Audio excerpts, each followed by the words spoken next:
Provável Cruzeiro na tela. Olha lá o Cássio. O Cássio ficou até emocionado, amigo. Grande Cássio. É. Grande Cássio. Tem Cruzeiro e Vila Nova pela terceira fase da Copa do Brasil. Leonardo Jardim com Cássio, Fagner, Fabrício Bruno, Jonathan Jesus e Vidjalba. Romero, Murilo Hickman, Christian, Matheus Pereira, Wanderson e Caio Jorge. É o provável Cruzeiro para enfrentar o Vila Nova. Olha aqui, Amigo ó. Eugênio, diga. Tem uma informação aqui do nosso amigo William, que não é o William Tavares, é o William Kaiser, jornalista, dizendo que é o seguinte: o pessoal lá em Ponta Grossa, os pontagrossenses, chamam de Germano Krieger. Ah, garoto. Viu como eu tava errado? Tá vendo? Um abraço pro William que tá vendo a gente. É Krieger. Krieger. Tá vendo? Ele morou lá em Maringá há muito tempo. Fred fez Krueger muito lá é jogo no Fred estádio. Krieger. Então, por favor, pronúncia correta aí. Krieger. Germano Krieger. Ó, tá vendo? Ficou mais difícil, hein? Mas fale do Cruzeiro contra o Vila Nova. Vamos ver como é que. Será que vai jogar o Gabigol? Dudu não vai. Não, o Dudu tá afastado. Dudu já tá até especulação, já tem até especulação ali que pode ir pro Galo. jogos O de- Cuca quer o Dudu no Galo. Esses jogos de Copa do Brasil, olha, o Vila Nova é um time que vem fazendo uma boa campanha na Série B, hein? É um time muito firme defensivamente e que não vai vender barato, não. A gente viu recentemente o clássico, inclusive, né? O Vila Nova com o Goiás, aquele empate 2-2, um jogo muito disputado, um time que não se entrega, que briga até o final. Tem ali alguns jogadores experientes. Vamos ver. Não é moleza e a gente não sabe qual vai ser o Cruzeiro. Esses jogos de Copa do Brasil tem dado essa situação, né? Porque muitos jogadores são poupados e tal, então você não sabe qual vai ser a pegada do Cruzeiro no jogo de hoje. Mas prevejo, mesmo que seja um Mas na time Sul-Americana completamente também o Cruzeiro já era, né? Esquece. prevejo um Cruzeiro com dificuldades, porque vai ter pela frente um adversário muito brioso, o Vila Nova. E falar de repente poupar. A gente tá entendendo agora qual que é o time titular, né, do Leonardo Jardim, que mudou dentro da perspectiva das estrelas. Acho que hoje, nesse momento, sem as estrelas, é o time do Cruzeiro, acho que mais competitivo, pelo menos nesse momento. Então, é importante também a classificação, também pelo que aconteceu na Sul-Americana. A situação está muito delicada. Então, a possibilidade de título em Copa reside agora muito mais, ou fazer uma boa campanha muito mais na Copa do Brasil do que na Sul-Americana, e sem esquecer que o Cruzeiro, no ano passado, teve uma eliminação precoce na Copa do Brasil também. Isso o torcedor, lembra bem, caiu pro Souza. Até um jogo que foi determinante até na queda do Larcamon, que era o técnico. Sim. Pouco depois ele não seguiria no cargo, aí veio o Seabra e conseguiu um bom trabalho à frente do Cruzeiro. O Leonardo Jardim, ele quer tentar preservar um ou outro para este compromisso. São 4 dias aí de recuperação, né? Então, muitos estão em condição legal para esse jogo. A defesa, eu acho que não deve mexer em nada, a não ser a volta do Fabrício, né? Aí saindo o Jonathan.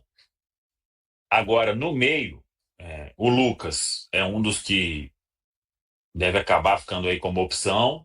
Aí tem que ver o que ele vai fazer, né? Aí o Wallace pode começar. Romero. O Christian deve jogar. O Wanderson, tenho dúvidas. Pode ser um outro preservado. O Matheus também. Aí tem chance disso aí que o Caio falou. Gabi e Caio Jorge, né? Então, não deve fugir muito disso aí, pelo menos dentro da ideia, né? Agora, quais peças jogariam, temos que aguardar. Uma informação até, o Murilo Hickman, para esse jogo, ele não deve ser opção no banco. Não sei se sentiu um pouquinho ali, um pouco de desgaste. Jogou lá no Chile, né?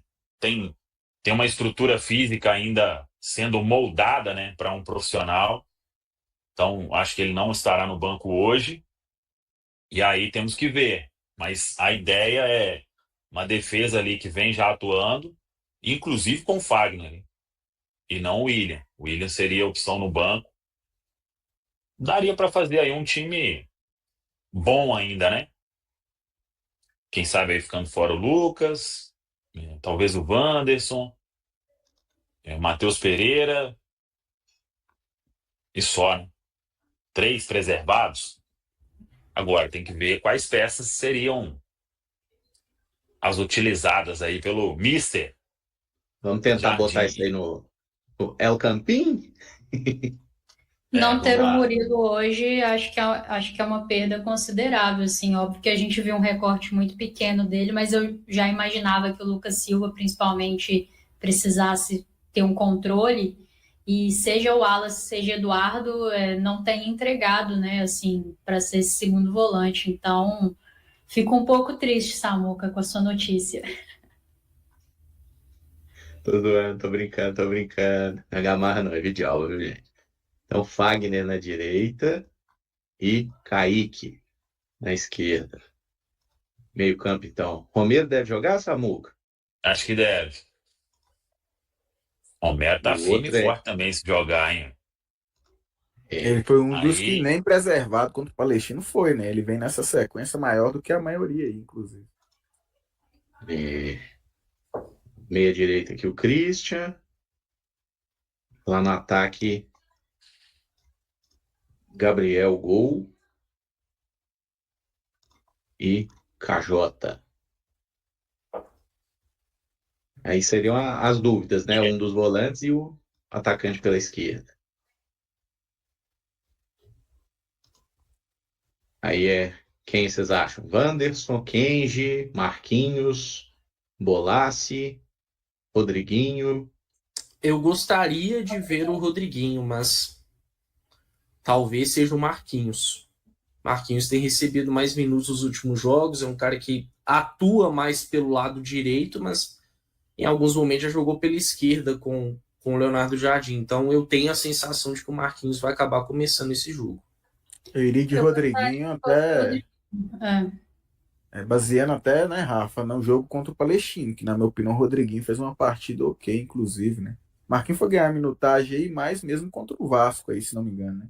Acho que o Rodriguinho ali pelo lado O esquerdo. Marquinhos entrou naquele jogo contra o Palestino como lateral esquerdo, né? Ah, é verdade, durante a partida. Mas eu iria de Rodriguinho ali pelo lado esquerdo.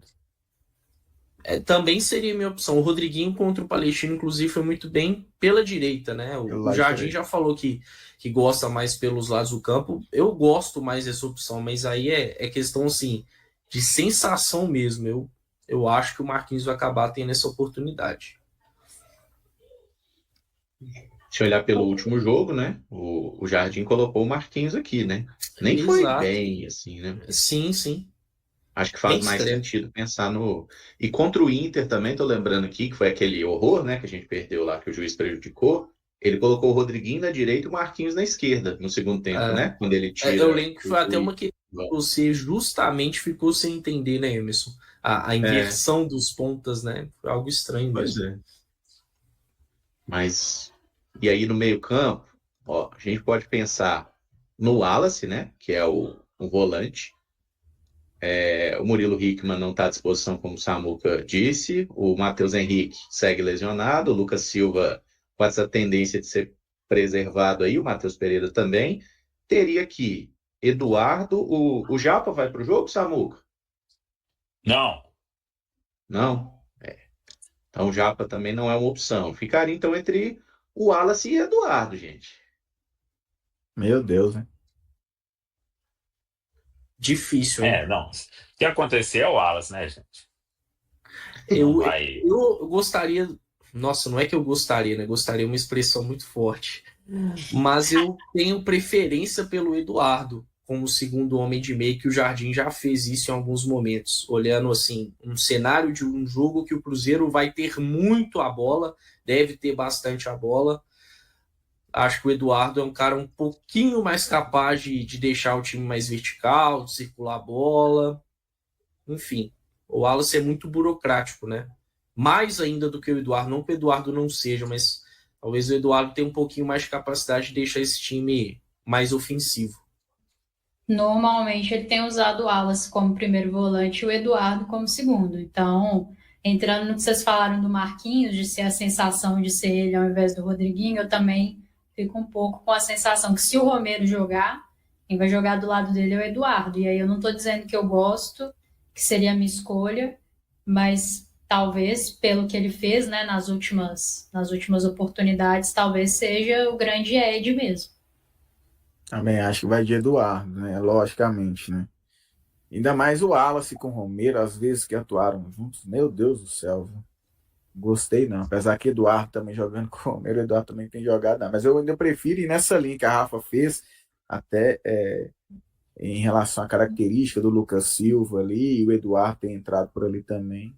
Acho que o melhor seria, caso, né, o Lucas Silva não jogue, o Eduardo, do que o Wallace por ali. Melhor mesmo seria o Murilo, né? Mas já que ele não está disponível. Exatamente. Mas se for esse time aqui, né? Eu também acho que talvez valeria pensar no Eduardo, porque já tem o Christian aí que dá um equilíbrio a mais, né? Então a gente. E o Vila é um time que joga mais fechadinho. Então, talvez ele comece, né, com 2 volantes mais presos ali para dar um pouco mais de liberdade para a dupla de frente, né? O Gabigol e o Caio Jorge terem um pouco mais de liberdade. E aí ficaria para entrar no segundo tempo o Rodriguinho, o Kaique Kenji, né? Jogadores aí de eventualmente velocidade pelos lados, e até o Eduardo, né? Se precisar tirar um dos volantes, colocar um meia mais criativo, tem o Eduardo, talvez o Matheus Pereira também, enfim. Mas com esse time aí, dá para ganhar do Vila, meu povo? Dá para ganhar do Vila. Tem que ganhar do Vila, né? É uma necessidade, né? Em caso o Cruzeiro tem que abrir vantagem. Qualquer vantagem seria interessante, mas se pelo menos 2 gols de diferença, acho que seria bem, mas bem interessante para levar para o jogo da volta, né? O Vila só perdeu 4 jogos no ano, nunca perdeu aí na temporada por 3 gols de diferença. É claro que a gente tem que ponderar o nível dos adversários, mas é uma equipe que vem aí um bom momento, com 4 jogos de vencibilidade, G4 da Série B, campeão estadual. Mas o Cruzeiro tem que sobressair, né? Se quer realmente pavimentar um caminho para ser competitivo, para ser vitorioso, tem que ganhar do Vila Nova, né? Encarar com a devida seriedade e conseguir dentro de casa essa segunda vitória consecutiva, que seria muito importante. Em meio a um cenário de incertezas internas, mas aliviado por uma vitória que o posicionou entre os 4 primeiros do Brasileirão, o Cruzeiro retorna ao campo nesta quinta-feira, 1º de maio, porém por uma competição diferente. Às 21h30, a equipe enfrenta o Vila Nova Goiás em sua estreia na Copa do Brasil de 2025. A partida, que ocorrerá no Mineirão e corresponde à ida da 3ª fase do torneio, acontece em um momento de crise para o clube mineiro. O atacante Dudu, que teve desavenças com o técnico Leonardo Jardim, é uma das figuras centrais dessa situação e seu futuro permanece incerto. Por outro lado, a equipe se mostrou confiante após uma boa atuação e a torcida apoia. No último fim de semana, a Raposa venceu o Vasco da Gama por 1-0, com o goleiro Cássio, que estava em baixa, se destacando na partida. Assim como na Copa Sul-Americana, o Cruzeiro sinaliza que a Copa do Brasil não é a prioridade máxima da SAF nesta temporada, mas a intenção é avançar o máximo possível. Em 2024, a equipe foi eliminada na sua estreia, enfrentando o Souza da Paraíba. Quanto ao time, não se espera grandes alterações em relação aos 11 iniciais que jogaram no Parque do Sabiá. A principal novidade é o retorno do lateral direito William, que estava se recuperando de um desgaste muscular e disputa posição com Fagner. O Vila Nova, atual campeão goiano e que participa da Série B do Campeonato Brasileiro, luta pelo acesso, ocupando atualmente a 3ª posição. Na Copa do Brasil, a equipe já eliminou o Inter de Limeira e o Rio Branco. No que diz respeito ao seu elenco, o técnico Rafael Lacerda não contará com o zagueiro Everton e o atacante Juan Ribeiro. O Everton pertence ao Cruzeiro e possui uma cláusula contratual que o impede de enfrentar seu clube, enquanto Juan já jogou nesta edição da competição por outro time, não podendo participar da partida. E aí, galera? O que acharam? Deixem nos comentários. Não se esqueçam de deixar o like e de se inscreverem no canal e acionar o sininho para receber as notificações. Até mais, Nação Celeste! Vamos pra frente!